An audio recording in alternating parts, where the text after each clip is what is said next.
आज के इस वीडियो में जानेंगे हम सभी जीवित पुत्रिका व्रत, जिसे ज्योतिया व्रत भी कहते हैं, 2020 में कब है, यानी कि इसकी तिथि क्या है, शुभ मुहूर्त क्या है, साथ ही साथ इसकी कथा क्या है ये भी सुनेंगे। और संतान को हर एक कष्ट से बचाने वाला ये व्रत होता है। बेहद ही कष्टदायक यानी कि बहुत ही भारी व्रत माना जाता है इसे, जो माताएं बहनें अपने पुत्र के लिए करती हैं। तो ये वीडियो इसीलिए अंत तक देखिए, क्योंकि ज्योतिया व्रत यानी कि जीवित पुत्रिका व्रत 2020 में कैसे करना है आपको और तिथि क्या है, इस वीडियो के माध्यम से पूर्णतः पता चलेगा। और इसकी कथा सुनने से भी संतान को सुख समृद्धि मिलती है और उसके कष्टों का नाश होता है। तो प्रेम से कमेंट में जरूर लिखिए एक बार, जीवित पुत्रिका की जय।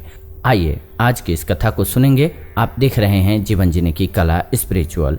अश्विन मास की कृष्ण पक्ष की अष्टमी तिथि के दिन जीवित पुत्रिका का व्रत किया जाता है। 2020 में यह व्रत 10 सितंबर को रखा जाएगा, यानी कि इसी महीने 10 सितंबर को रखना है। इस व्रत को सुहागन जो औरतें होती हैं वो अपने संतान को कष्टों से बचाने के लिए और उनकी लंबी उम्र की मनोकामना के लिए करती हैं। इस व्रत को निर्जला किया जाता है, यानी कि जल भी नहीं पीना होता है। और सब जो व्रत आप लोग करते हैं उसमें जल पीना होता है, पर ये माताएं बहुत त्याग करती हैं इस व्रत के लिए। पानी तक नहीं पीना होता है, ना ही किसी प्रकार का फल किया जाता है। जी हाँ, कुछ जगहों पर इसे जीतिया या फिर ज्योतिया व्रत के नाम से भी जाना जाता है। उत्तर प्रदेश, बिहार और झारखंड में ये व्रत प्रमुखता से रखा जाता है। बंगाल में भी ये व्रत किया जाता है। तो आइए जानते हैं इस व्रत की पौराणिक कथा क्या है। जी हाँ, जीवित पुत्रिका व्रत की कथा सुनने से पुत्र की लंबी आयु होती है। जब महाभारत का युद्ध हुआ तो अश्वत्थामा नाम का हाथी मारा गया, लेकिन चारों तरफ ये खबर फैल गई कि अश्वत्थामा मारा गया। यह सुनकर के अश्वत्थामा के पिता द्रोणाचार्य ने शोक में अस्त्र डाल दिए। तब द्रौपदी के भाई धृष्टद्युम्न ने उनका वध कर दिया। इसके कारण अश्वत्थामा के मन में प्रतिशोध की अग्नि जल रही थी। अपने पिता की मृत्यु का बदला लेने के लिए उसने रात्रि के अंधेरे में पांडव समझ करके उनके 5 पुत्रों की हत्या कर दी। इसके कारण पांडवों को अत्यधिक क्रोध आ गया। तब भगवान श्री कृष्ण ने अश्वत्थामा से उसकी मणि छीन ली, क्योंकि उसकी मणि से ही उसकी ताकत थी।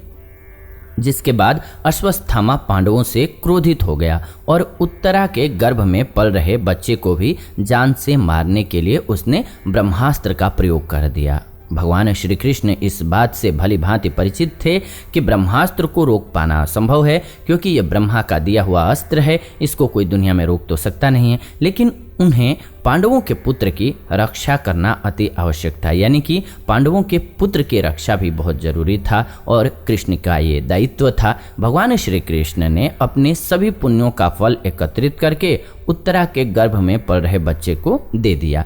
इसके फलस्वरूप क्या हुआ, वह उत्तरा के गर्भ में पल रहा बच्चा पुनर्जीवित हो गया, यानी कि मरने के बाद गर्भ में ही जीवित हो गया। यह बच्चा ही बड़ा होकर के राजा परीक्षित बना। उत्तरा के बच्चे के दोबारा जीवित हो जाने के कारण ही इस व्रत का नाम जीवित पुत्रिका व्रत पड़ा।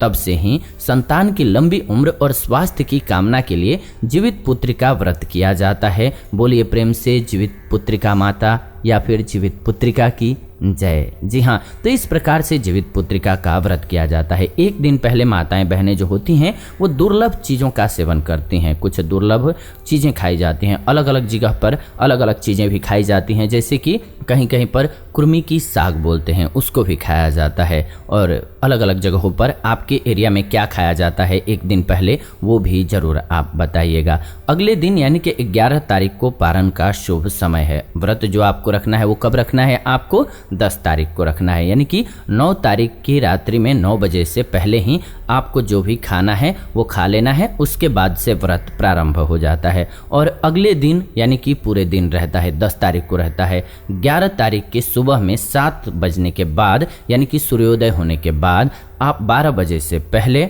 पारणा कर सकते हैं। और पारणा करना है आपको, इसके बाद उस दिन स्नान ध्यान करने के बाद पारणा करना चाहिए, जीवित पुत्रिका की कथा सुननी चाहिए। इसके बाद अगली जो रात्रि होती है उसमें भी कथा श्रवण करना चाहिए। इसके बाद आपको क्या करना चाहिए, कुछ दान करना चाहिए यथाउचित, जितना आपकी क्षमता है, जितना आपके पास पैसा हो उसके अकॉर्डिंग ही आप जरूर जीवित पुत्रिका पर दान कीजिए।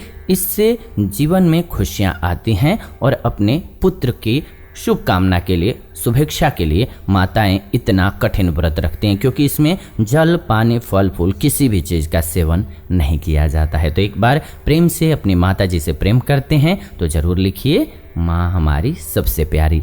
इस वीडियो में इतना ही।